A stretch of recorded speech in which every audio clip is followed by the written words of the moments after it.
So whenever I'm asked to speak, I try to not give the same speech every time. This time I actually was asked to repeat what I said in Chicago because it got a lot of good feedback. And my policy is as long as I get positive feedback, I am here to tell my story, and I'm really hoping that it's going to help us today as well. Let me start with something that I think is really the most important thing to acknowledge is that we are all the product of our own environment.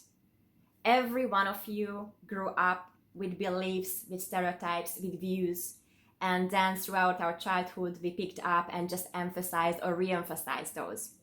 Here is a clear example how truths can actually collide among each other. When I dated a Russian boy in my early 20s, he was told that the Russians came to Hungary to free us.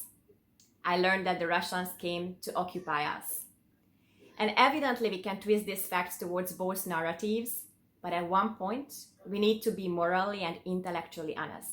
If someone comes to free a country, they do not stay for 50 years imposing a regime upon us.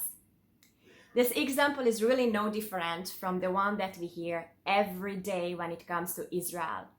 And the seemingly pro-Palestinian activists keep on saying how Israel is a colonizer, an apartheid country, a country that commits genocide day after day.